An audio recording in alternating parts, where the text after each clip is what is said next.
Bismillahirrahmanirrahim. Assalamualaikum warahmatullahi wabarakatuh. Alhamdulillahirabbil alamin wassalatu wassalamu ala sayyidil mursalin wa ala alihi wa sahbihi wa man tabi'ahum bi ihsan ila yaumiddin. Subhanaka la ilma lana illa ma 'allamtana innaka antal alimul hakim. Wa la hawla wa la quwwata illa billahil aliyyil 'azim. Rabbi yassir wa la tu'assir. Rabbi tammim bil khair. Amma ba'd.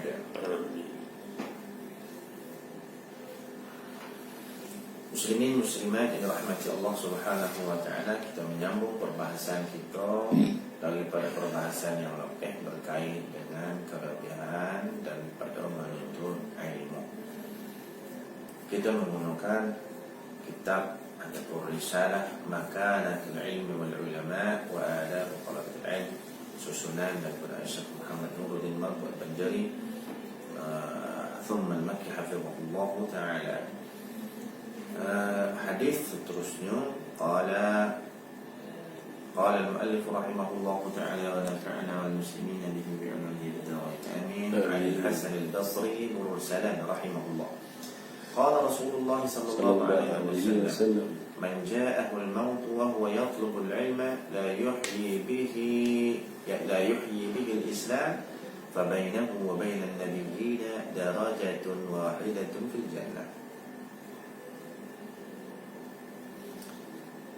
Al-Imam Al-Hasan Al-Basri rahimahullahu ta'ala secara mursal katanya Rasulullah sallallahu alaihi wasallam bersabda, barang siapa yang meninggal ketika menuntut ilmu dengan niat untuk menghidupkan Islam, maka kedudukannya dalam syurga nanti di antara dia dengan para nabi adalah dibezakan dengan satu darajah sahaja di dalam syurga. Satu darajah sahaja di antara dia dengan para nabi dibezakan satu darjat, satu maqam di dalam syurga. Kedudukan yang hebat. Jadi berapa ramai orang yang meninggal dunia dalam keadaan terkejut, datangnya terkejut. Zaman sekarang banyak mati itu terkejut. Do burak atau lobby main badminton susah nampak. Betul main gym tu ke hendak tu kan. Sehat bawa lu peta sana peta sini. Balik rumah sekali sorbun air pun dengan straw sangkut ke tokak mati. Jadi mati sebenarnya mewajud. Kita semua tahu mati itu tak tahu bila, di mana, keadaan macam mana, semua tak tahu. Ada lebih baik kalau kita manusia yakin dengan kematian itu, dengan soalan kuburnya, amalan yang akan dipertanggungjawabkan, soal daripada dosa dan pahala, maka kita persiapkan diri kita. Sebaik-baiknya menuntut ilmu itu yang terbaik. Ya, itu semualah. Cari, bahkan boleh kita berdoa kepada Allah, ya Allah matikan dia dalam suasana menuntut ilmu kerana Allah. Itu kan boleh. Sebab di sini kalau menuntut ilmu itu disebut secara jelas. Wa huwa yatlubul ilma la yuhyi bihi al-Islam. Dia menuntut ilmu dengan tujuan untuk menghidupkan Islam. Maksud dia menuntut ilmu kerana Allah. Itu penting. Ibtigha'a wajhillah, mencari redha Allah. Penting dalam hal menuntut ilmu. Kalau kita mencari sijil, mencari besok dapat kerja, atau mencari duit, gaji, itu bahaya. Sebab itu banyak kan kita nak buat sangka tak boleh cuma sebagai satu bentuk peringatan umum. Peringatan umum. Kadang-kadang ada orang yang tukar karier, tukar kerja, daripada kata satu kerja berkait dengan keduniaan, tak boleh pergi. Payah nak sedang kerja pun susah. Dia nampak satu dunia yang boleh mendatangkan keuntungan lumayan tanpa ada usaha yang berlatih-latih katanya. Ceramah.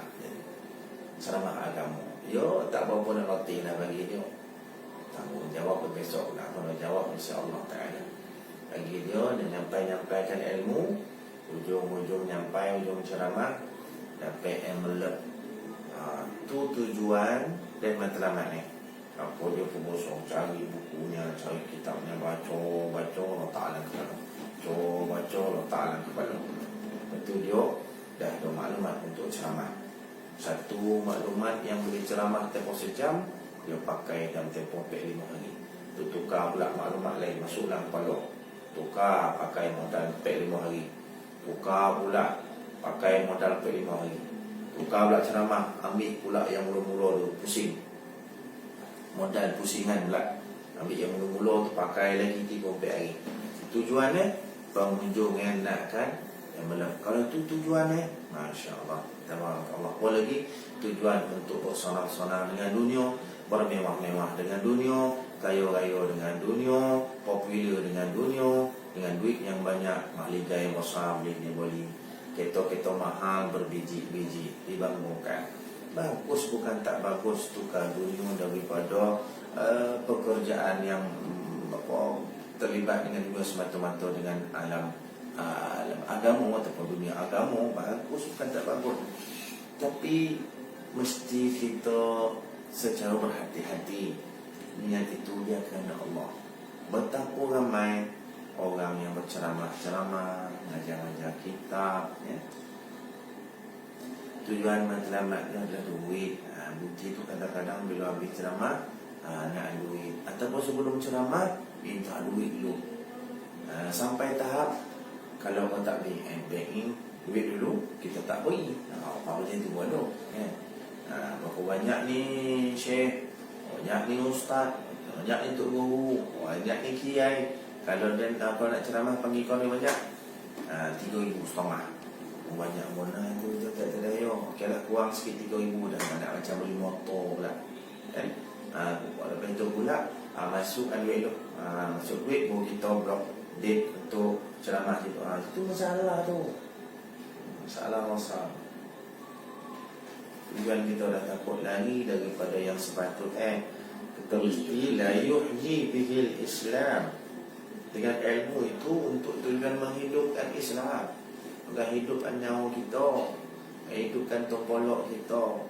Ini satu peringatan untuk diri saya sendiri dan juga yang lain-lain lah di luar sana. Mudah-mudahan jadikan pegangan kita bersama. Kita ingat mengganti satu sama lain.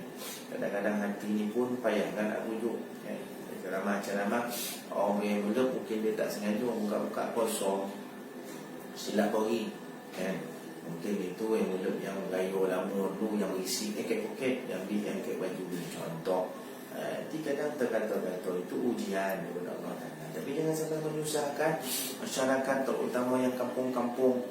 Dia kadang-kadang tak teraya nak panggil beri sampai 2-3 ribu. Paling habis-habis yang dia buli kadang-kadang takat 700. Itu pun bagi mereka tu dah lumayan dah. Kita layan aja lah. Terima kasih pada mereka dan syukur pada Allah Ta'ala. Tu banyak dah. Kalau orang susah-susah tu, kalau kita tak payah nak expect yang besar-besar. Kalau dia bagi 2 hati, terima Alhamdulillah, banyak dah tu. Kalau hati, Alhamdulillah, banyak dah tu. Janganlah kita letakkan dan punya mustawa, dan punya taraf ni kan jadi ni tau, kan?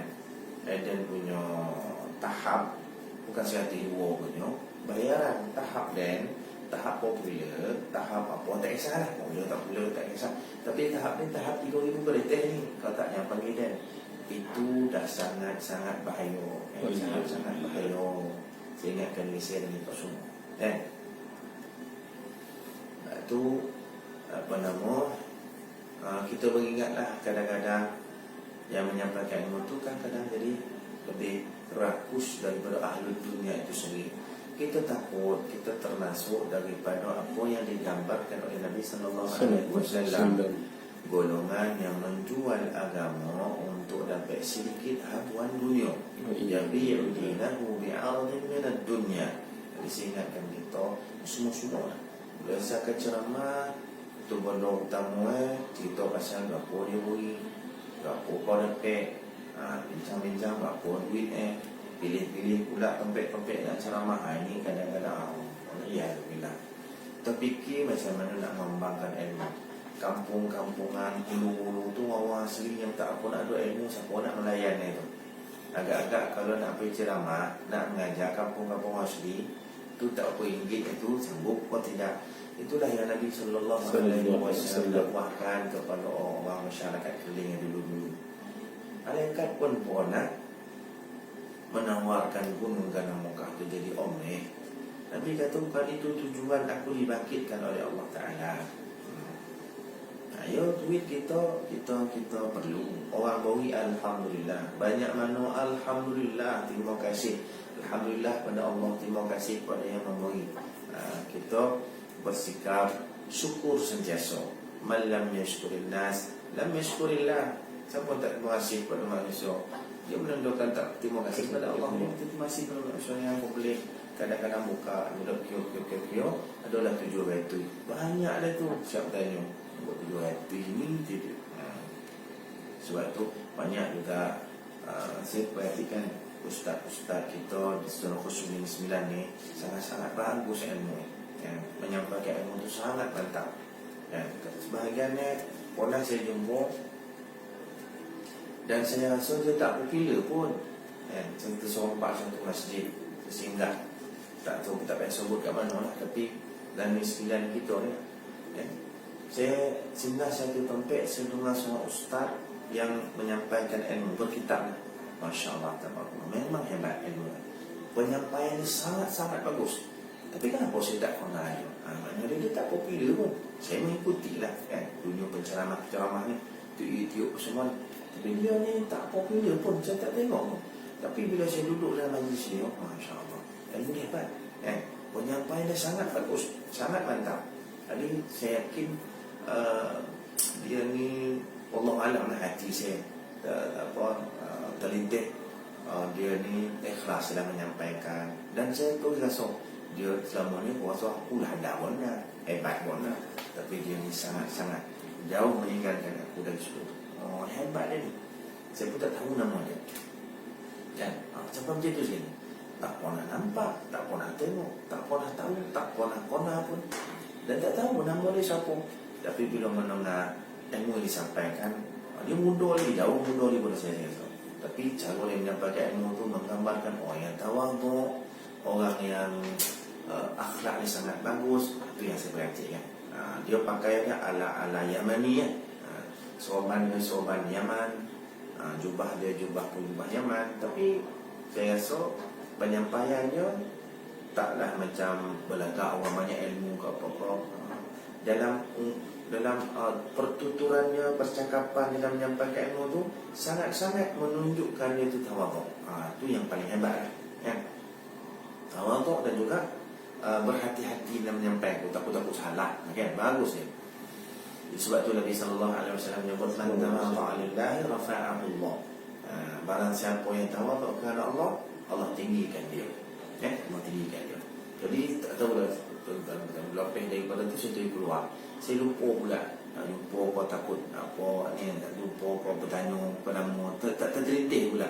Saya keluar sebab masa tu nak mengajarkan sesuatu. Sebab saya situ singgah je untuk mengajar sesuatu. Dan daripada penyampaian itu saya rasa dia macam bukan orang ni 9, orang luar. Tapi dia mengajar ni 9.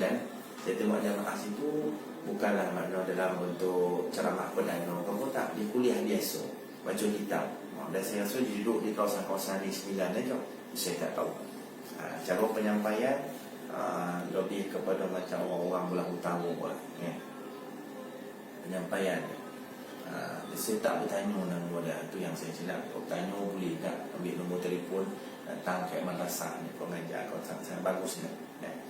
Jadi tuan-tuan perempuan muslimin muslimat rahmati Allah, kembali kita kepada hadis yang Nabi SAW menyebut orang itu berada semata-mata Allah untuk menghidupkan Islam, kedudukan yang hebat nanti di akhirat. Fabainahu wa bainan nabiyina darajatun wahidatun fil jannah.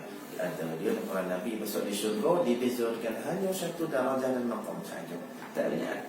Ini kemuliaan yang sangat-sangat luar biasa, tapi dengan syarat sampaikan ilmu, bahkan daripada awal lagi asas daripada dia nak menuntut ilmu tu kerana Allah, disampaikan pun kerana Allah, yang tidak lain melainkan kerana Allah Subhanahu wa ta'ala. Kemudian hadis Uruwi an Ibn Abbas radhiyallahu ta'ala anhuma qala qala Rasulullah sallallahu alaihi wa alihi wa sahbihi wa baraka wa sallam man ja'ahu ajaluhu wa huwa yatlubu al-ilma laqiya Allah wa lam yakun bainahu wa bainan nabiyyin illa darajatun nubuwwah. Hadis ini lebih kurang dengan hadis yang kita baca tadi ni, tapi ada perbezaan sedikit sahaja.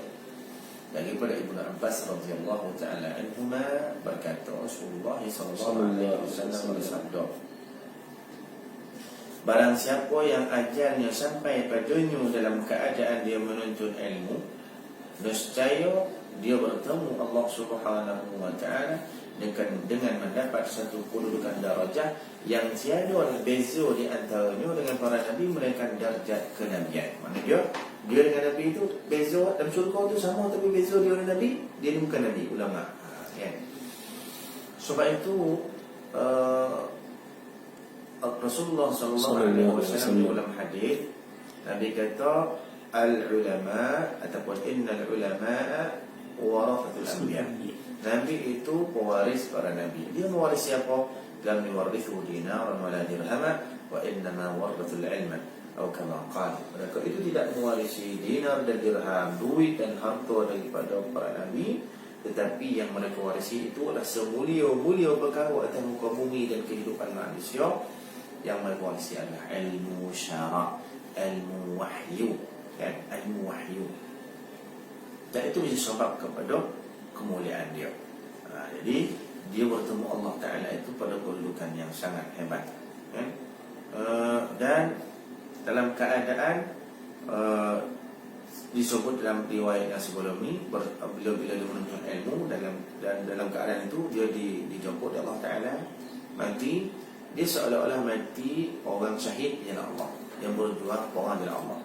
Di sini pula dia kata dalam mati dalam keadaan itu, di akhirat dia dengan Nabi itu beza dia darjah kenabian sahaja. Tak jauh beza maknanya, cuma kemuliaan di akhirat itu seperti mana dengan hadis-hadis, bahkan dalam Quran innama yakhshallahu min ibadihi ulama, orang yang paling takut pada Allah Ta'ala itu pada ulama. Dalam hadis Nabi sallallahu alaihi wasallam tentang ulama ummati ka'anbiya Bani Israel, ulama-ulama umatku seperti mana para nabi Bani Israel, dan itu menjurus kepada makna yang tersebut dalam hadis ini, walam yakun bainahu wa bainan nabiyyin illa darajatun nubuwwah.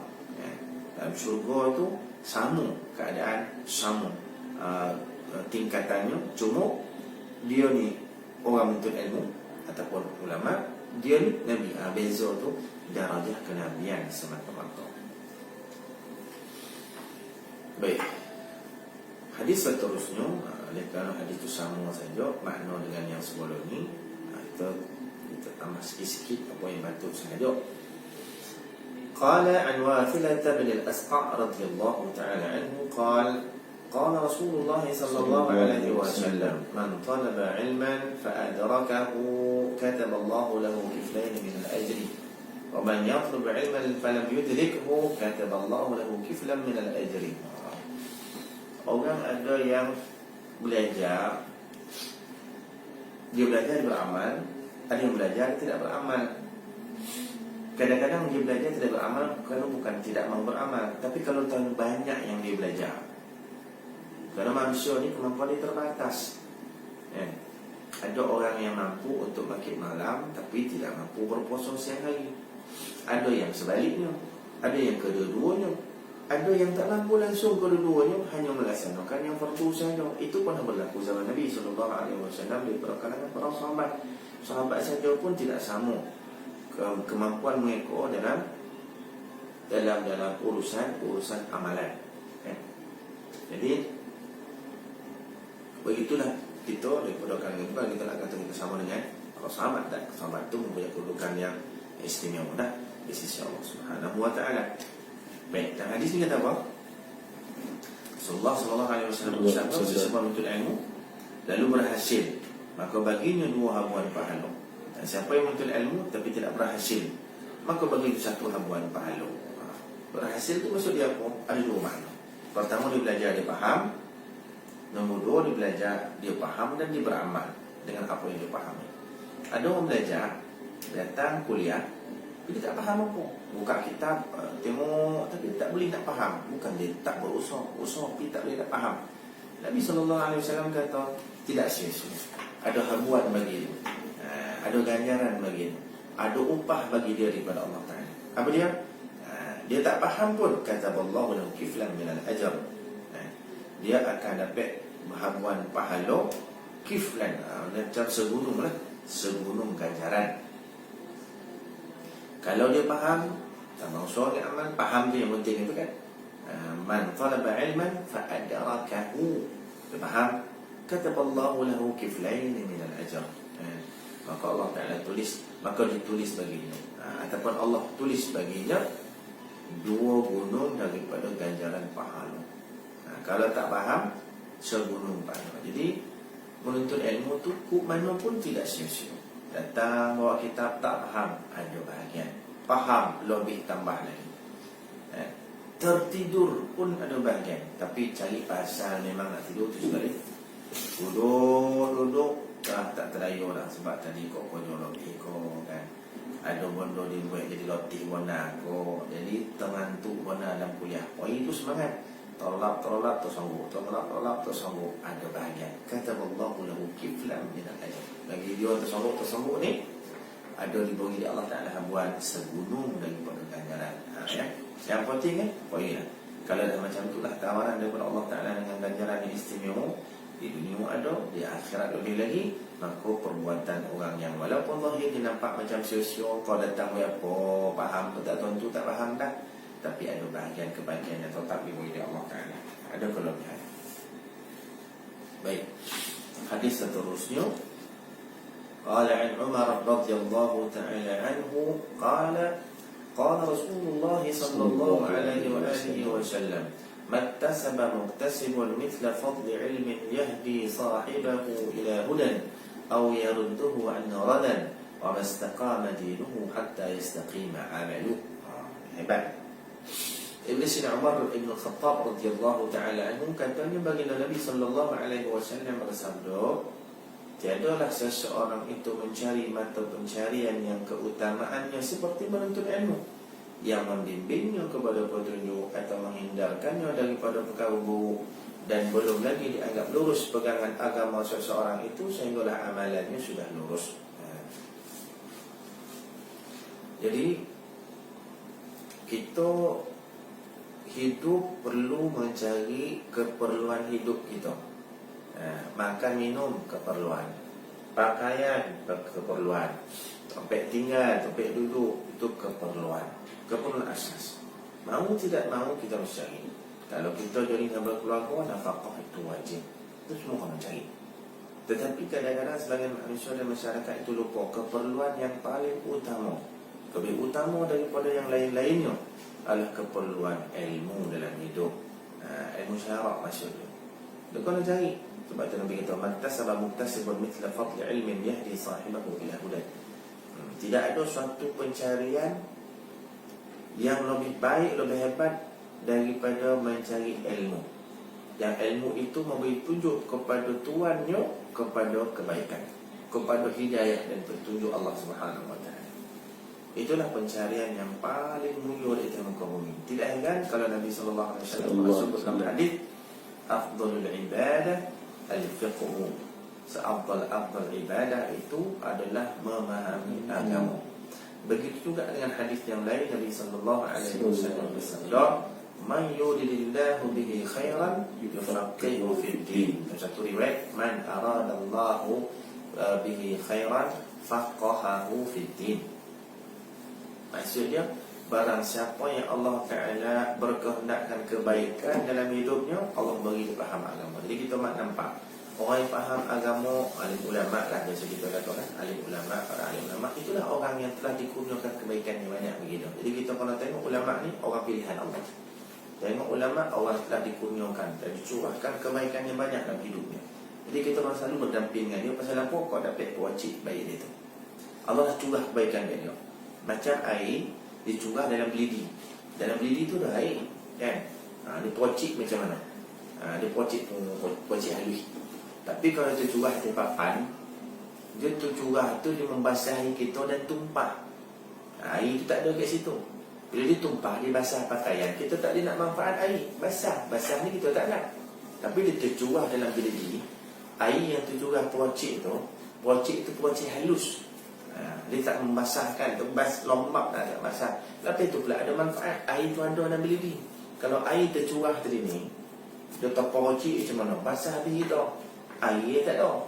Yang tadi ni air dalam belidi. Dah ambil kita air tu. Jadi supaya kita dapat habuan daripada kebaikan orang yang telah dicurahkan oleh Allah Ta'ala kebaikan pada dia. Duduk dekat dengan dia, pastilah kita dapat.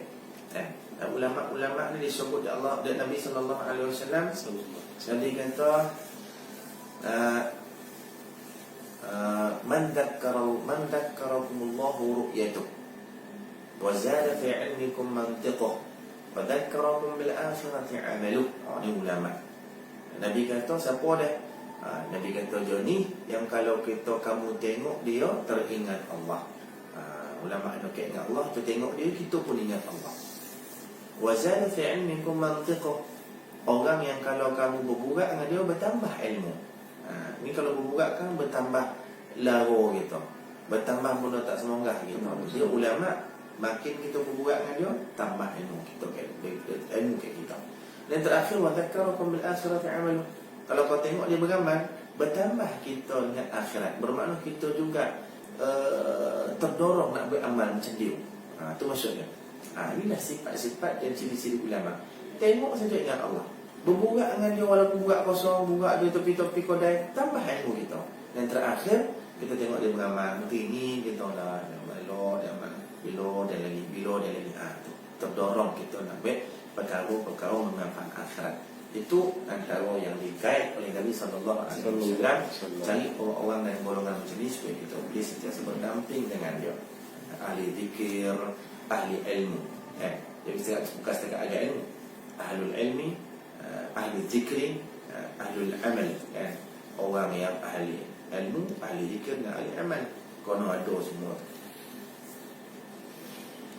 Am yarudduhu an radan, bukan setakat ilmu itu membawa dia pada petunjuk dan kebaikan, bahkan yang menjauhi dia daripada perkara yang buruk dan maksiat yang menyesatkan dia.